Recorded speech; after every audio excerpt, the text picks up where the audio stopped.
మీ పేరు? డాక్టర్ తిరుమల శెట్టి. అక్క, మన నల్లకుంటలో ఒక ఇష్యూ అయింది కదా, ఏది మన భార్యని చంపిన భర్త నిద్రిస్తున్న సమయంలో మార్నింగ్ 3 o'clock అట్లా ఆ టైంలో ఆమె పైన పెట్రోల్ పోసి అంటించడం అనేది జరిగింది అనుమానంతో. తనకు పుట్టిన పాప తన బిడ్డ కాదని చెప్పి అనుమానంతో ఆమెను చంపడం అయితే జరిగింది. భార్యను, భర్త వెంకటేష్ ఎవరైతే ఉన్నారో త్రివేణిని మర్డర్ చేశాడు. దీనిపై మీ అభిప్రాయం ఏంటి? ఇలాంటి దారుణాలు ఇంకా జరుగుతూ పోతా ఉన్నాయి. అసలు అంత అవసరం ఏమొచ్చింది? అంత చంపుకోవాల్సిన అవసరం ఏమొచ్చింది? నీకు బిడ్డ పుట్టిందా? ఆ బిడ్డ నీది కాదు అని నీకు అనుమానం ఉందా? DNA చేయించుకో దమ్ము ఉంటే. దమ్ము లేకపోతే వదిలేస్తాయి, వాళ్ళ బ్రతుకు వాళ్ళు బ్రతుకుతారు. నీకెవరు పుట్టారో వాళ్ళు నీ దగ్గరకు వస్తాను, నీతో ఉంటాను అంటే వాళ్ళని తీసుకొని వెళ్ళి బ్రతుకు. అంతేగాని నేను మారిపోయాను, ఇంకా నేను అలా చెయ్యను, అలా చెందను, నిన్ను పిల్లల్ని బాగా చూసుకుంటాను, నువ్వు కావాలి, పిల్లలు కావాలి అని చెప్పి అంత నమ్మబలికి, అంత అబద్ధం చెప్పి అంత చంపాల్సినంత అవసరం ఏమొచ్చింది నీకు? అలా చంపడం వలన ఒరిగింది ఏంటి? పోనీ నువ్వు ఏమైనా బయట సుఖపడుతున్నావా? నిన్ను బయట బ్రతకనిస్తుందా ప్రపంచం? లోకం బ్రతకనిస్తుందా? నిన్ను లోపలేసి నిన్ను బయటికి రానికుండా చెయ్యదా? సజీవంగా ఉన్నటువంటి నీ భార్యని జీవం లేకుండా చేసినటువంటి నిన్ను బ్రతకనివ్వదు లోకం. సజీవ దహనం చేసినటువంటి నిన్ను బ్రతకనివ్వదు లోకం. ఈ బాధ కాదు కదా అనే ఫీలింగ్ లో పడుతున్నారు అని అంటున్నారు మేడం. దాని గురించి ఏమంటారు? అసలు నీకు నిర్ధారణ అయిందా? నీకు దొరికిందా? సరే, ఒప్పుకుందాం. నీకు దొరికిందా? ఆమె ఎవరితోనైనా నీకు నీ ఇంట్లో గాని లేకపోతే బయట ఎక్కడైనా గాని వేరే రూమ్ లో గాని దొరికిందా? వాళ్ళు చెప్పిన మాటలు వీళ్ళు చెప్పిన మాటలు విని నువ్వు ఇటువంటి అనుమానాలు పెట్టుకొని అపోహలకు పోయి ప్రాణాలు తీసావా? వాళ్ళు దట్టు వాళ్ళది లవ్ మ్యారేజ్ అక్క, ఇంటర్ క్యాస్ట్ మ్యారేజ్. 10 సంవత్సరాలు అవుతుంది పెళ్ళయి. 8 సంవత్సరాల బాబు, 6 సంవత్సరాల పాప. ఆ పాప ఇతనికి పుట్టలేదని చెప్పి ఆ పాపను కూడా మంటల్లో తోయడానికి పాల్పడ్డాడు.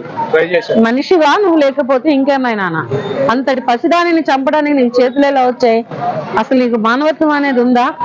నిన్ను కూడా నీ తండ్రి నీ తల్లి అలాగే చేస్తున్నట్లయితే ఈ వేళటి రోజున నువ్వు ఇంతటి అఘాయిత్యానికి పాల్పడేవాడువా? ఇటువంటి అత్యాచారానికి పాల్పడేవాడువా? ఒక నిండు ప్రాణాన్ని తీయగలిగేవాడువా? తీయలేవు కదా. నిన్ను చేయలేదు కనుకనే ఇవాళ రోజున ఎవరో కన్న బిడ్డని నువ్వు చేయగలిగావు. నువ్వు కన్న బిడ్డను కూడా నాకు పుట్టలేదు, ఈ బిడ్డ నా బిడ్డ కాదు అని ఒక అనుమానం, అపోహ, అంతే. అది నిజం కాదు. నీకు పుట్టలేదా? సరే, ఒప్పుకున్నాం. DNA తీయించు. ఫస్ట్ దమ్ముంటే నీ దగ్గర 20 వేలు పెట్టి DNA తీయించు, అప్పుడు మాట్లాడేదైనా ఉంటే. అంతేగాని ఇప్పుడు DNAలు వచ్చినాయి కదా, DNAలు రాకుండా లేదు కదా.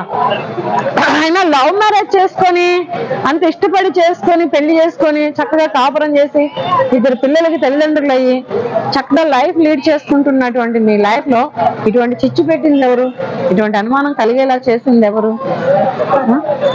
అదేవిధంగా నిందితుడు ఎవరైతే వెంకటేష్ ఉన్నాడో అతన్ని తెలంగాణ పోలీస్ గవర్నమెంట్ 6 గంటల్లో పట్టుకోవడం జరిగింది. దీనిపై తెలంగాణ గవర్నమెంట్ పోలీస్ శాఖ పై మీ స్పందన? బాగా చేసింది గవర్నమెంట్. పోలీసులు అయితే మాత్రం చాలా చాకచక్యంగా పట్టుకున్నారు. పోలీసులు ఇటువంటి చాకచక్యతను చూపించి వీళ్ళని అరెస్ట్ చేస్తున్నందుకు వీళ్ళకి తెలంగాణ రాష్ట్ర ప్రజలు ఎప్పుడు రుణపడి ఉంటారు. దీన్ని మాత్రం చాలా తెలివిగా పట్టుకున్నారు పోలీసులు.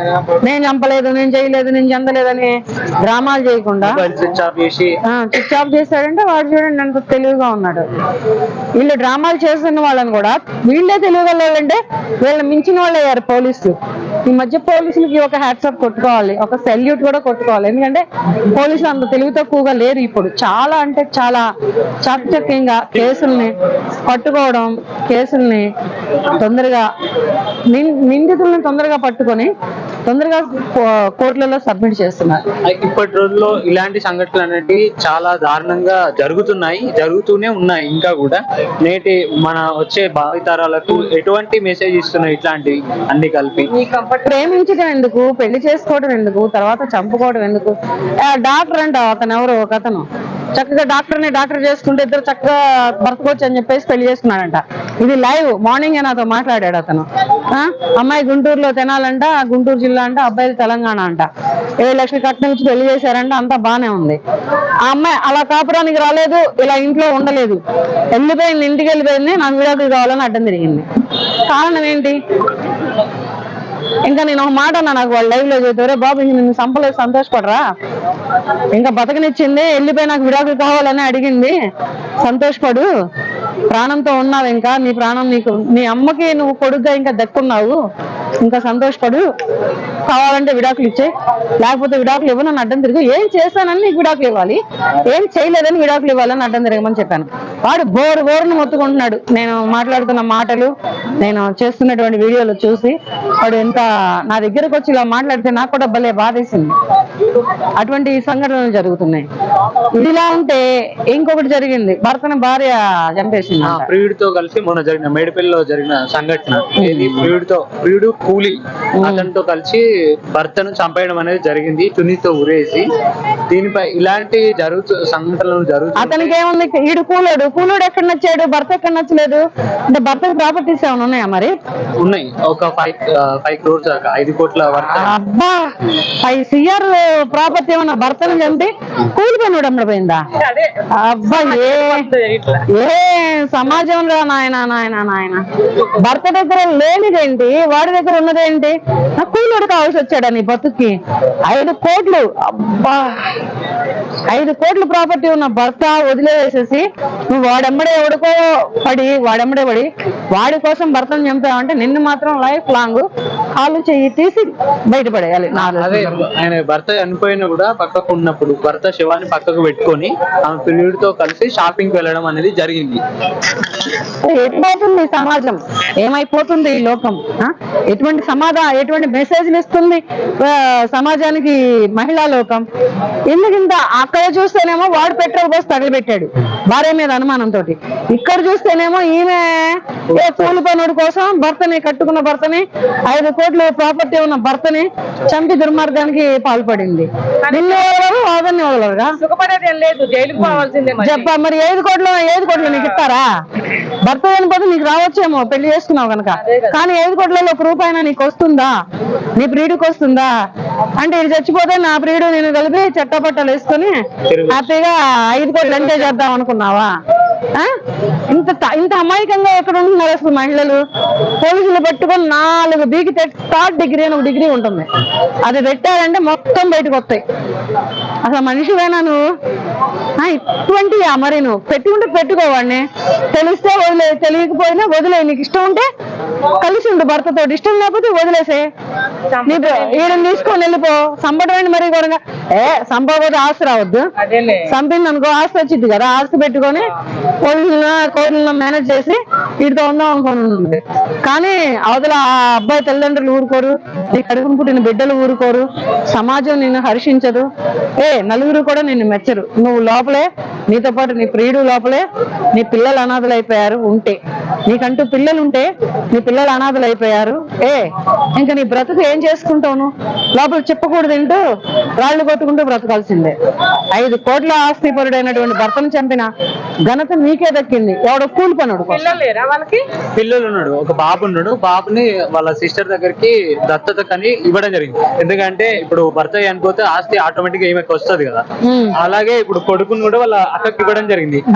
ఆమె కింద ఈమెనే ఉంటాయి కాబట్టి ఈమెకి ఆస్తి వస్తుంది అని చెప్పి ప్రీ ప్లాన్ గా భర్తను చంపి ఆ ఆస్తి ఆమె కైవసం చేసుకుంది. ఈ మర్డర్ విషయంలో పోలీసులు తేగలాగితే డొంక కదిలిద్దని తెలియలేదేమో. పోలీసులు తేగలాగుతారు, పోలీసులు పిచ్చోళ్ళు గారు. అతను చనిపోయినటువంటి నీ భర్త బంధువులు పిచ్చోళ్ళు గారు. వాళ్ళకి ఎక్కడైనా అనుమానం వస్తే ఈ మర్డర్ మీద వాళ్ళ కనుక ఇంటిమేషన్ ఇచ్చారంటే పోలీసులకి, పోలీసులు నీ దగ్గర ఉన్న తేగ లాగితే నీ ప్రియుడు, వాడెనక మార్లు ఉన్నాడు, నువ్వు మొత్తం బయటకు వస్తారు. ఉన్న ఒక్క కొడుకును కూడా దత్తత ఇచ్చేసి 5 కోట్ల ప్రాపర్టీ నీ వసం చేసుకోవాలని. అబ్బా ఏమున్నారా బాబు ఈ జనరేషన్ ఆడవాళ్ళు. ఇలాంటి సంఘటనలు చూసిన తర్వాత యువత పెళ్లి చేసుకోవడానికి కూడా నిరాకరిస్తున్నారు, భయపడుతున్నారు. భయపడడానికి కాదు, అసలు చేసుకోవట్లేదు. పెళ్లిళ్ళు జరగవు. ఇక వివాహ వ్యవస్థ ఆగిపోతుంది, సంతాన వ్యవస్థ ఆగిపోతుంది. గవర్నమెంట్ మాత్రం 4 పిల్లలను కనమని సలహా ఇస్తుంది. 2 రాష్ట్రాల గవర్నమెంట్ సీఎంలు ఏం చెప్పారంటే 4 పిల్లలను కనమని సలహాలు ఇస్తుంది. ఇక పిల్లల్ని ఎక్కడికంటుంది? వివాహ వ్యవస్థ నిలబడినప్పుడు సంతాన వ్యవస్థ ఎక్కడి నుంచి వస్తుంది?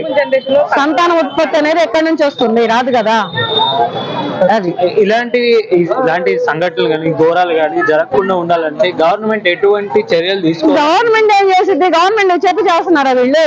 నేను నా మొగుడు చంపుతున్నాను, నా మొగుడు ఆస్తి కోసం అని చెప్పి చేసింది ఆ అమ్మాయి. నా పిల్లని నేను అనుమానిస్తున్నాను, నా పిల్లానికి పుట్టలేదు నా కూతురు, నేను నా పిల్లని చంపుతున్నానని చెప్పి చంపాడా వాడు? ఈ రెండు మాటలు ఎంత దారుణంగా జరిగాయి, ఎటువంటి సందర్భాల్లో ఎటువంటి సన్నివేశాల్లో జరిగాయి. ఇటువంటి జరుగుతున్నప్పుడు ఇవన్నిటికి గవర్నమెంట్ ఏం చేసింది? గవర్నమెంట్ ఏం లేదు. చేసింది వీళ్ళు దోషులోని తేలిన నాడు వీళ్ళకి శిక్షలు అనేవి భయంకరంగా ఉంటే బాగుంటుంది. కాలు చేయి తీసి రోడ్ల మీద వేస్తే బాగుంటుంది. అంతేగాని వీళ్ళని వదిలేసేసి వీళ్ళని లోపల కూర్చోబెట్టి మేపి వీళ్ళకి ఆరోగ్యాలు బాగాలేకపోతే హాస్పిటల్ చుట్టూ తిప్పి ఇది కాదు చేసేది. గవర్నమెంట్లైనా కానీ, చట్టస్థానాలైనా కానీ, న్యాయస్థానాలైనా కానీ నిర్ధారణ అయిందా చంపింది వాళ్ళే, చేసింది వాళ్ళేనని కాలు చేయి తీసేయాలి, రోడ్డు మీద వేసేయాలి, చాలు. ఇదే సరైన శిక్ష. ఇవన్నీ అవుట్ ఆఫ్ కంట్రీలలో ఉన్నాయి, మన కంట్రీకి కూడా వస్తే బాగుండని నేను కోరుకుంటున్నాను. లాస్ట్ ఒక నీతి చెప్పండి మేడం. ఇలాంటి చేయటం వల్ల పోలీసులు పట్టుకొని జైలు పాలవటం తప్ప ఇలాంటి చేయమాకండి, మీకే మంచిది కాదు అని ఒక నీతి చెప్పండి మేడం.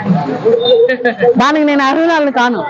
ఎందుకంటే పెళ్లిళ్ళే వద్దురా బాబోయ్, మర్రలు చేస్తున్నారా అమ్మాయిలు అని చెప్పిన నేను ఇటువంటి నీతులు సూక్తులు చెప్పేటటువంటి మార్పు సమాజంలోనే రావాలి, మనుషులు మైండ్ లో రావాలి, మనసులో రావాలి, మనిషి మనసులో రావాలి. అంతేగాని మార్పు అనేది సమాజంలో మార్పు వస్తే ఆటోమేటిక్ గా ఇదైపోతుంది. ఇప్పుడు అక్కడ గుంటూరు తెలంగాణలో గుంటూరు అమ్మాయి తెలంగాణ అబ్బాయి డాక్టర్లు ఇద్దరు, మరి డాక్టర్ రాసుకుంటే ఏం జరిగింది? 7 లక్షలు బూడిదైంది. ఈడొక 7 లక్షలు, ఆ అమ్మాయి 7 లక్షలు, 14 లక్షలు బూడిదైంది. కానీ ఇక్కడ వివాహ వ్యవస్థ అనేది నిలబడలేదు. ఇద్దరికి పెళ్లి వ్యవస్థ అనేది నిలబడలేదు. ఆ అమ్మాయి పుట్టింటూ ఉంది, మరెందుకు రాదో తెలియదు. ఈ అబ్బాయి వీడొక్కడే బతుకుతున్నాడు ఇక్కడ.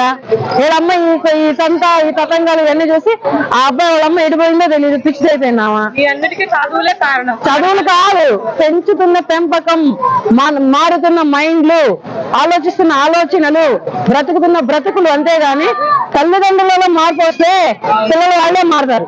ఇళ్లలో పెద్దవాళ్ళు ఉండాలి, అత్త మామ అమ్మ నాన్న వీళ్ళు ఉండాలి. వీళ్ళు లేకుండా చిన్న చిన్న కుటుంబాలు పెట్టుకొని వీళ్ళు ఏదో ఇంట్లో పని మనుషులను పెట్టా, లేదంటే వీళ్ళు ఉద్యోగాలకు పోతే పిల్లలు ఇలాగే తయారవుతారు. పెద్ద అయినాక ఒక 20 ఏళ్ళు వచ్చినాక ఏ పాప అయినా ఏ బాబు అయినా ఇలాగే తయారవుతారు. 90s కిడ్స్ వరకు బాగానే ఉన్నారు. 90s కిడ్స్ ఇప్పుడు పెళ్లిళ్ళు అవ్వట్లేదమ్మా, పిల్లలు ఇవ్వట్లేదమ్మా, పెళ్లిళ్ళు అవ్వట్లేదు బాబు అంటే 90s కిడ్స్ ఉండేయండి. అంతా జరగని పనులే. 90s కిడ్స్ ఇప్పుడు పెళ్లిళ్ళు అవ్వట్లేదు. ఇప్పుడు 90s కిడ్ గురించే నేను మాట్లాడింది. జనరల్ డాక్టర్ 19 కిడ్ మరి 35 ఏళ్ళలో పెళ్లి చేసుకున్నాడంట. 35 ఏళ్ళలో పెళ్లి చేసుకుంటే మరి ఆ వివాహం ఎలా తగలబడింది అనేది చూడు. అమ్మాయి వద్దండి, అమ్మాయి నాకు 3 రోజులు నాకు విడాకులు కావాలన్నది. మరి ఆ అమ్మాయి అనుకున్న బ్యాక్ బోన్ ఏంటనేది పోలీసులు పోలీస్ కేసు పెడితే పోలీసులు బయటకు తీస్తే వస్తుంది కేసు బయట. ఆ బ్యాక్ బోన్ ఎవరు అనేది బయటకు వస్తాడు అనమాట.